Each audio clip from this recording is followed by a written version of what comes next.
Hi there, week 3, day 4. We are now finding volume using just words. So volume again is, if we have a shape like a rectangular prism, volume is what would fit in this shape. And volume is going to be measured in cubic units because we're describing how many cubes would fit into this shape if we filled it with cubes. Before we move to the lesson, I want you to check the practice problems from yesterday's lesson. So pause the video and take a moment to check your answers here. Okay, welcome back.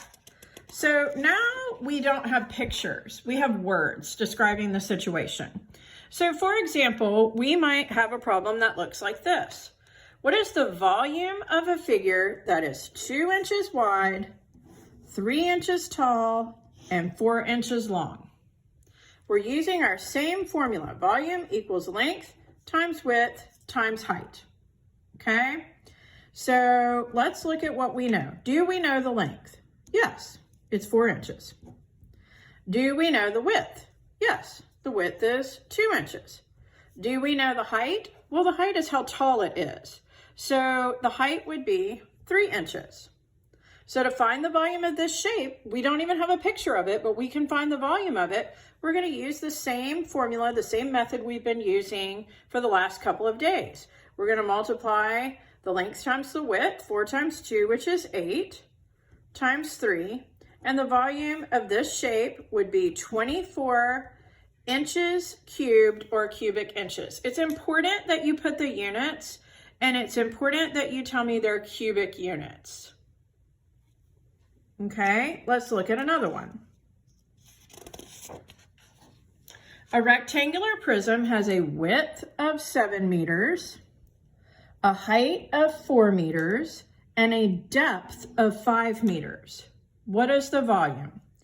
We're going to use our same formula. Volume equals length times width times height.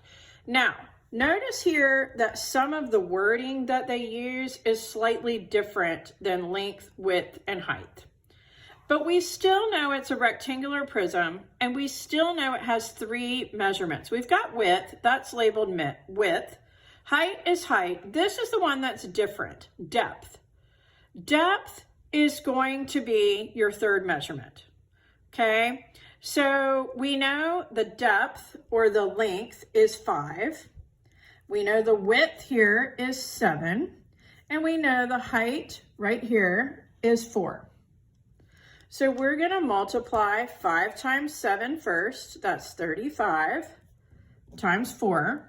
I don't know what that is off the top of my head, so I come out to the side and multiply 35 times 4 to get 140. So the volume of this shape would be 140 meters cubed or cubic meters. By the way, if you want to write it like this, that's fine. If you want to write out the word cubic meters, if you're not comfortable with this exponent of 3, that's fine. All right, let's look at one more. So this one's different because we just have one measurement. A cube has a height of 3 inches. What is the volume? Well, how are we going to find the volume with just one measurement? Well, stop and think about this. What do we know about a cube? A cube would have matching length, widths, and heights, right? The length would be the same as the width, which would be the same as the height. That makes it a cube. So we want to find the volume by multiplying the length times the width times the height. And we know that all 3 of those measurements are 3 inches.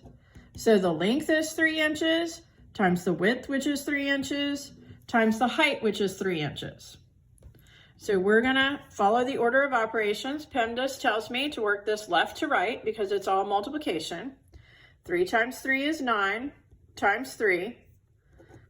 The volume of this shape would be 27 inches cubed or 27 cubic inches. Either way. Okay, the practice problems that go with today's assignment are on the page that looks like this. Again, you do not need to print this out. You can look at it on the computer.